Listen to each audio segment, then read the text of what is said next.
Hello दोस्तों, कैसे हैं आप सब। आज की हमारी कहानी है नालायक ससुराल। पलक विदा होकर अपने ससुराल आ चुकी थी। पलक को बहुत हैरानी हुई। हर कोई बहुत ही बदतमीजी से पलक से बात कर रहा था, जैसे पलक उस घर की सदस्य हो ही ना, जबकि पलक उस घर की बहू बन चुकी थी। पलक का पति भी उसे कोई इज्जत नहीं दे रहा था। पलक बहुत परेशान हो गई। बात बात पर पलक की सास, ननद, यहाँ तक कि उसका पति भी उसकी बेइज्जती कर जाता था। पलक को बहुत गुस्सा आता था, जैसे वह इस घर की नौकर हो। घर के सारे कामों की जिम्मेदारी पलक के ऊपर थी, क्योंकि सास कोई काम नहीं करेगी, वह घर की मालकिन है। ननद कोई काम नहीं करेगी, क्योंकि वह इस घर की बेटी है और उसे अपने ससुराल जाकर जीवन भर काम ही करना है, इसलिए सारा काम पलक अकेले करेगी। घर में कोई नौकर चाकर भी नहीं थे। उसकी सास का मानना था कि हमारे पास फालतू के पैसे नहीं हैं नौकर को देने के लिए। पलक पूरी तरह से घर की नौकरानी बन चुकी थी और ऊपर से उसकी कोई इज्जत भी नहीं थी। उसका पति तो बहुत ही बदतमीज किस्म का इंसान था। उसके लिए अपनी माँ और बहन ही सब कुछ थी।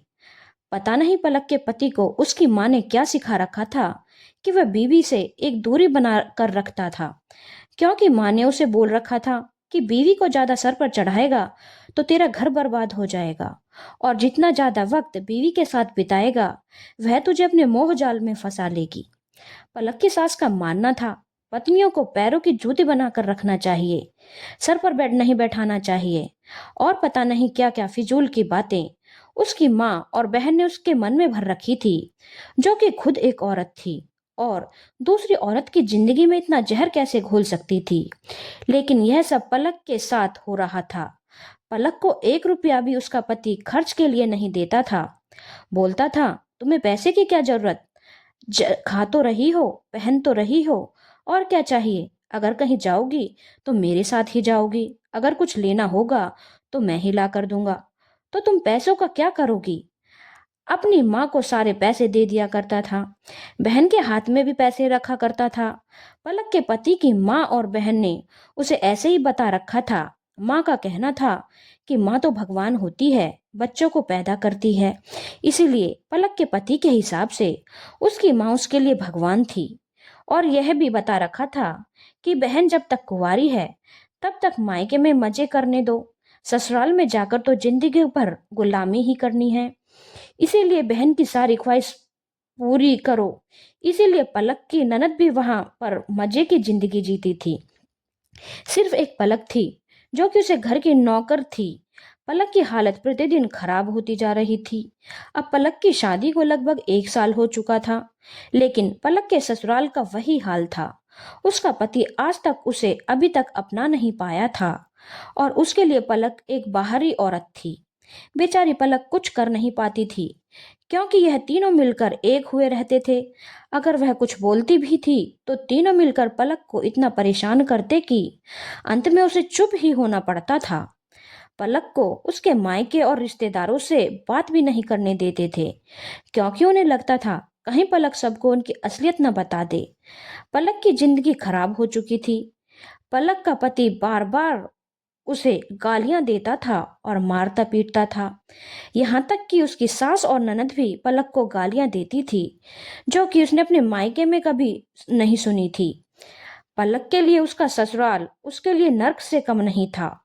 इसी बीच पलक प्रेग्नेंट हो गई और उसकी तबीयत ठीक नहीं रहती थी, लेकिन इन जानवरों को उससे कोई मतलब नहीं था। पलक का खाना पीना भी सही से नहीं हो पा रहा था, क्योंकि उसे बहुत उल्टियां हो रही थी और उससे कुछ खाया नहीं जा रहा था, जिसकी वजह से वह बहुत कमजोर हो गई। पलक को डॉक्टर के पास दिखाया गया। डॉक्टर ने उसे आराम करने और खाने पीने की हिदायत दी, साथ ही बहुत महंगी दवाइयां लिख कर दी। दवाइयां खरीदने में ही करीब 7,000 लग गए। इस पर पलक की सास ने बहुत हंगामा किया। सास ने बोला, दुनिया की पहली औरत है जिसे बच्चा होने जा रहा है, जो इतनी महंगी दवाइयां ले रही है, जैसे हमने तो बच्चे पैदा किए ही नहीं। हमने इसके जैसे फालतू खर्चा नहीं किया, ना ही डॉक्टर के चक्कर लगाए। एक काम कर बेटा, इसके ऊपर तो बहुत पैसे खर्च होंगे। हमने क्या इसका ठेका ले रखा है। ले जा इसे इसके मायके में, छोड़ आ वहीं, वो लोग ही देखेंगे इसे। हम इतने पैसे नहीं खर्च करने वाले इसके और इसके बच्चे के ऊपर। पलक को बहुत जोर का गुस्सा आया। उसने बोला, मेरा बच्चा? क्या ये मेरा अकेले का बच्चा है? और क्या यह मेरे मम्मी पापा के खानदान का बच्चा है जो वो इसके लिए खर्चा करेंगे? पलक के पति ने बोला, खबरदार जो मेरी माँ से ऐसी जुबान में बात की। माँ जो बोल रही है सही बोल रही है। हमने तुम्हारा ठेका नहीं ले रखा है। चुपचाप अपने मायके जाओ, नहीं तो बच्चा गिरा दो। मुझे कोई मतलब नहीं। पलक को बहुत जोर का गुस्सा आया। शर्म नहीं आती अपने बच्चे के लिए ऐसा बोलते हुए? तुम्हारी माँ है और मैं कौन हूँ? मैं भी तो माँ बनने वाली हूँ। तो पलक के पति ने बोला, फालतू मत बोलो। मेरी माँ ने मुझे तुम्हारे तिरिया चरित्र के बारे में बता रखा है। और पलक की ननद भी बोली, भाभी इस उम्मीद में मत रहना कि तुम ससुराल में रहोगी और मैं और माँ तुम्हारा कुछ करने वाले हैं। कोई अपनी बहू के लिए कुछ नहीं करता, इसलिए अच्छा होगा कि अपने मायके चली जाओ। कम से कम वहां तुम्हारी देखभाल तो हो ही जाएगी। अगर तुम यहाँ रहोगी तो ये मत सोचना कि हम तुम्हें बनाकर खिलाएंगे। हम तुम्हारे नौकर नहीं हैं। पलक को समझ में आ गया कि यह नीच लोग हैं। वह अपने मायके जाने के लिए तैयार हो गई। जाते समय पलक ने अपने पति से बोला, कम से कम 4-5 ढंग के सूट तो ला दो। पहली बार मायके जा रही हूँ तो क्या यह पुराने सूट पहन कर जाऊं? तो उसके सास और पति ने बोला, तो अपने मायके वालों से ही ले लेना। तुम्हारे कपड़ों का ठेका नहीं ले रखा है। वैसे भी शादी में इतनी साड़ियां मिली हैं, वही ले जाओ। पलक ने बोला, अभी मुझसे साड़ियां नहीं पहनी जाएंगी, मुझे सूट चाहिए। तो पलक के पति, सास और ननद ने बोला, जाकर अपनी माँ से ले लेना, हमारे पास पैसे नहीं हैं। तो पलक ने अपने मन में सोचा कि कितने बेशर्म लोग हैं, बहू के कपड़े इन्हें फालतू की चीज लग रही हैं। पलक ने जाते समय अपनी अलमारी में लॉक लगाना चाहा, जिसके लिए घर में बहुत बड़ा हंगामा किया। उसकी सास और ननद ताने देने लगी कि इसे हम चोर दिखाई देते हैं, इसलिए अपनी अलमारी का लॉक लगा रही है। इस पर पलक के पति ने उसे बहुत खरी खोटी सुनाई और बोला, तुमने अपनी अलमारी में लॉक क्यों लगाया? पलक ने बोला, ठीक है, लो संभालो, बोलकर अलमारी की चाबी वहीं फेंक कर चली गई। पलक को पता था कि उसकी चीज गायब होंगी, क्योंकि पहले भी उसकी चीज गायब हो चुकी थी, पर उसने कुछ बोला नहीं था। पलक के ससुराल वाले इतने नीच थे कि पलक को उसके मायके तक छोड़ने नहीं गए, बल्कि उसके भाई को बुला लिया उसे ले जाने के लिए। यहाँ तक कि टिकट भी उसके मायके वालों ने करवाया था। पलक जब मायके पहुंची तो पलक की हालत देखकर उसके मायके वाले डर गए। बिल्कुल सूख कर कांटा हो चुकी थी, चेहरे पर कोई रौनक नहीं थी। कपड़े भी उसने वही पुराने पहन रखे थे जो उसकी शादी में उसकी माँ ने दिए थे। पलक की माँ को अंदाजा हो गया कि वह शादी में पूरी तरह से ठगी जा चुकी है। उन्होंने उस वक्त पलक से कुछ नहीं बोला और 1-2 दिन के बाद उन्होंने पलक से बात करने की सोची। पलक ने 1-2 दिन ढंग से मायके में आराम किया और अच्छे से खाना पीना खाया। अब पलक थोड़ा ठीक लग रहा था। अब माँ और भाभी ने पलक से पूछना शुरू किया और पलक ने रोते रोते सारी बात बता दी और बोला, मैंने आज तक फोन पर कुछ नहीं बताया, क्योंकि वह लोग मुझे फोन भी नहीं करने देते थे और जब भी मैं फोन करती थी तो मुझ पर नजर रखते थे, तो मैं चाहकर भी कुछ नहीं बता सकती थी। और अभी भी उन्होंने यही धमकी दी है कि अगर यहाँ की कुछ भी बुराई की तो फिर वहीं रहना जिंदगी भर। लेकिन अब मेरे से बर्दाश्त नहीं हो रहा। वैसे भी वहां पर रहकर मुझे क्या मिल रहा है? मेरी बेटी की तो जिंदगी खराब हो गई। जब पलक की भाभी ने पलक के मुंह से यह सब बातें सुनी तो उसे बहुत हैरानी हुई। कोई इतना नीच कैसे हो सकता है? लेकिन पलक की भाभी ने बोला, मम्मी इसमें आपकी गलती नहीं है, आप बहुत सीधी हैं और ऐसा ही आपने अपनी बेटी को बना दिया। आज का जमाना ऐसा नहीं है कि आप सीधे बन के रहो, बल्कि ईंट का जवाब पत्थर से दो, ऐसा होना चाहिए। और आपने अपने बच्चों को भी ऐसा ही बनाना चाहिए। मैं तो भाग्यशाली थी कि इस घर में आई और मुझे यहाँ किसी प्रकार की कोई मुसीबत का सामना नहीं करना पड़ा। सब कुछ बहुत अच्छा है। लेकिन मेरी माँ ने मुझे बचपन से ऐसा बनाया था कि यदि मैं पलक जैसे ससुराल में भी गई होती तो उन लोगों को ठीक कर देती, ईंट से ईंट बजा देती। फिर उसने पलक से बोला कि अगर आपको अपनी जिंदगी बनानी है तो आपको तेज बनना पड़ेगा। लोगों के सुनने की आदत छोड़िए और अपने सुनाने की आदत डालिए। जब तक आप ईंट का जवाब पत्थर से नहीं दोगी तब तक कोई आपकी इज्जत करने वाला नहीं। और कोई आपकी मदद भी नहीं कर पाएगा। मेरी माँ ने तो मुझे बखूबी सिखाया था, लेकिन मुझे उसकी जरूरत नहीं पड़ी। लेकिन पलक दीदी को आज उसकी जरूरत पड़ चुकी है। लेकिन अब आप चिंता मत कीजिए, अब पलक यही रहेगी और मैं इसे ऐसा बनाकर भेजूंगी कि उन लोगों को यकीन नहीं होगा। बस आप सब कुछ मेरे ऊपर छोड़ दीजिए। तो पलक की माँ ने बोला, नहीं बेटा, ऐसा कुछ मत करना, नहीं तो पलक का घर टूट जाएगा। तो पलक की भाभी ने बोला, तो अभी कौन सा पलक दीदी का घर बसा हुआ है? कौन सा सुखी है वह? जिस हिसाब से उन्होंने बताया, आज नहीं तो कल ससुराल में उनकी जान चली ही जाएगी। वे आपको मंजूर है? इससे अच्छा अपनी तरफ से कोशिश कर ली जाए, फिर आगे जो भगवान को मंजूर होगा देखा जाएगा। तब तक पलक के पिता और भाई भी आ गए। उन्होंने भी पलक की माँ से बोला कि बहू बिल्कुल सही बोल रही है, वह जैसा करना चाहती है उसे करने दो। अब तो वैसे भी पलक की जिंदगी बर्बाद हो चुकी है, कम से कम एक कोशिश करके देख लेते हैं। उसके बाद पलक अपने मायके में आराम से रहने लगी।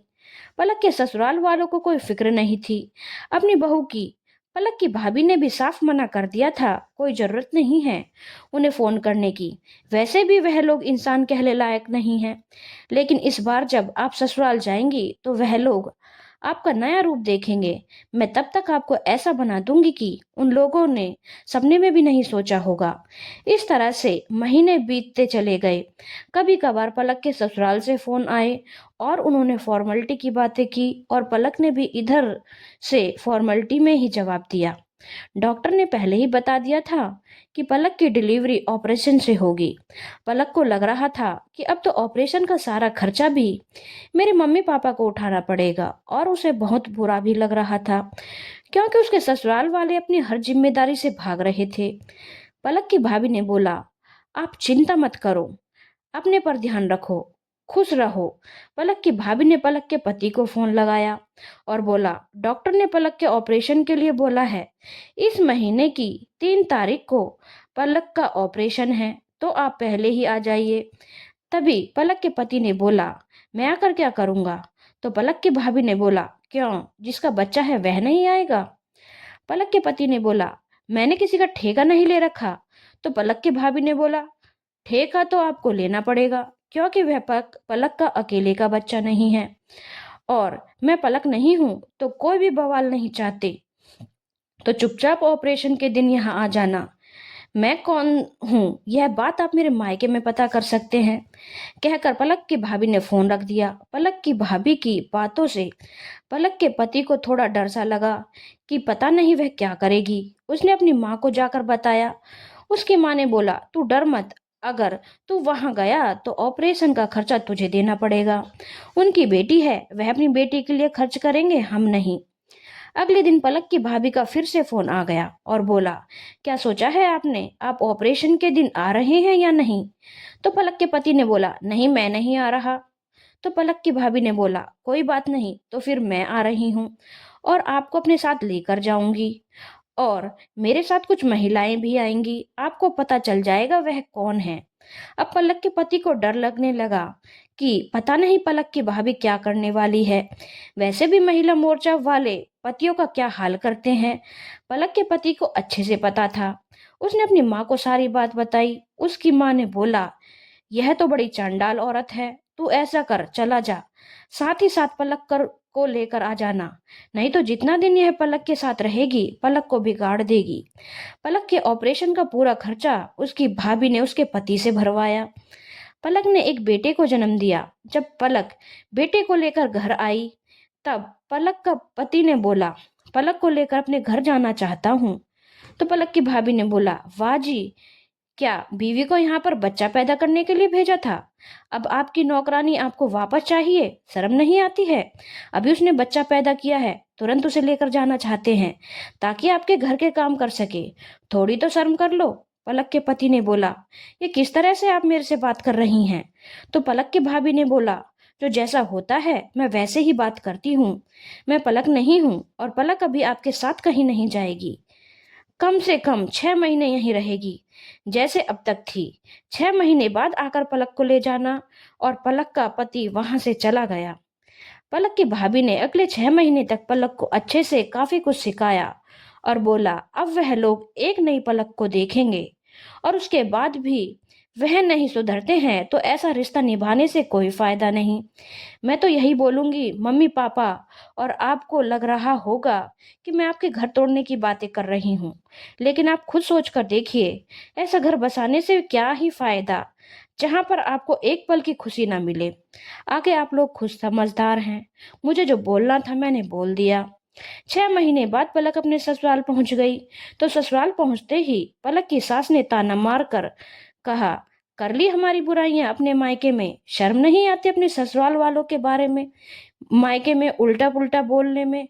तो पलक ने पलट कर जवाब दिया, जब आप लोगों को शर्म नहीं आई घर की नई बहू को नौकरानी बनाकर रखने में, उसको कोई इज्जत नहीं देने में, घर की बहू को उसके पति से दूर रखने में, उसके पति के कान में उल्टी सीधी बातें भरने में, तो फिर मुझे क्या शर्म आएगी? आखिर आप लोगों के साथ रहते रहते मैं भी तो बेशर्म बन चुकी हूँ। पलक के पति ने यह सुना तो बहुत जोर से चिल्लाया, खबरदार जो तुमने मेरी माँ से ऐसे जबान में बात की तो। पलक ने भी जोर से चिल्लाया और खबरदार जो तुमने मुझसे ऐसे बात की, नौकर नहीं हूं मैं तुम्हारी, इस घर की बहू, तुम्हारी पत्नी हूँ, पूरे अधिकार से इस घर में रहूंगी। पलक की ननद ने भी बोला, कुछ ज्यादा ही जबान चलने लगी है भाभी तुम्हारी, क्या खाकर आई हो मायके से? तो पलक ने बोला, वही जो तुम्हारी माँ तुम्हें खिला रही है, इस बार मेरी माँ ने मुझे खिला दिया, इसलिए मेरी जबान भी तुम्हारी जबान जैसी तेज हो गई। वो सब समझ गए पलक से ज्यादा बहस करने से कोई फायदा नहीं, क्योंकि अभी वह पुरानी वाली पलक नहीं है। पलक चुपचाप अपने बच्चे को लेकर कमरे में चली गई और अपने बच्चे की मालिश करने लगी। थोड़ी देर बाद पलक की सास ने आवाज लगाई, कहाँ मर गई, खाना नहीं बनाना क्या? तो पलक ने बोला, मैं इस घर की नौकर नहीं हूँ, और इतना छोटा बच्चा है, मैं इसकी देखभाल करूं या घर के काम करूं, जाकर खुद बना लीजिए। या तो अपनी बेटी से बोलिए जो दिन भर बैठकर मोबाइल देखती रहती है, उससे बनवा लीजिए, इसी बहाने कम से कम कुछ काम तो सीख जाएगी, नहीं तो बेचारी के ससुराल में तो एक दिन गुजारना मुश्किल है।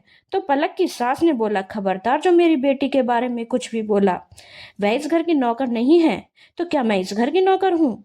जिस तरह इस घर की वह बेटी है, मैं भी इस घर की बहू हूँ, और मेरे पास वक्त नहीं है खाना बनाने का, तो अगर कुछ बना सकते हैं तो बना लीजिए, नहीं तो अपना इंतजाम कर लीजिए। कहकर पलक किचन में गई और अपने लिए 2 आलू के पराठे बनाकर अपने रूम में चली गई। सास ननद देखते रह गए। उन्होंने तुरंत अपने बेटे को फोन लगाकर उसे भड़काया कि तुम्हारी बीवी ने सिर्फ अपने लिए पराठे बनाकर खा लिए, मुझे और तुम्हारी बहन को दिया भी नहीं। पलक का पति उसी वक्त घर आ गया और बोला, तुम्हारी इतनी हिम्मत कि तुमने सिर्फ अपने लिए पराठे बना लिए और मेरी माँ और बहन को पूछा तक नहीं? तो पलक ने बोला, क्यों, तुम्हारी माँ और बहन क्या लूली लंगड़ी हैं जो अपने लिए 2 पराठे नहीं बना सकती? तुम्हें पता नहीं है मैं क्या कर सकती हूँ? आज तक पुलिस के डंडे खाए हैं या नहीं खाए? तो मुझे लगता है कि तुम्हें खाने का शौक है। अगर तुमने यह गलती कर दी तो पुलिस की लाठी खाने का शौक मैं पूरा करवा दूंगी, याद रखना, और साथ ही तुम्हारी माँ और बहन का भी शौक पूरा करवा दूंगी। उसे समझ में आ चुका था कि पलक अब पहले वाली पलक नहीं है। पलक की सास ने बोला, शर्म नहीं आती अपने पति को पुलिस की धमकी देते हुए? पलक ने बोला, बिल्कुल नहीं आती शर्म, 2 साल शर्म करके देख ली, मेरी जिंदगी बर्बाद हो गई। अब अगर मुझे मेरी जिंदगी बनानी है तो बेशर्म होकर जीना पड़ेगा, और यदि मेरे साथ किसी ने कोई भी नाइंसाफी करने की कोशिश की या कुछ भी गलत करने की कोशिश की तो भगवान से अपनी खैर मनाना, क्योंकि अब मैं तुम लोगों के गुलाम बनकर रहने वाली नहीं। अब पलक बहुत बदल चुकी थी, और घर में जो नौकर वाले काम करती थी अब उसने करने छोड़ दिए थे। अब सबको मिलजुल कर काम करना पड़ता था, लेकिन उसके सास और ननद का व्यवहार अब धीरे धीरे बदल गया था। धन्यवाद दोस्तों, अगर आपको कहानी अच्छी लगी हो तो चैनल को लाइक, शेयर और सब्सक्राइब करना ना भूलें।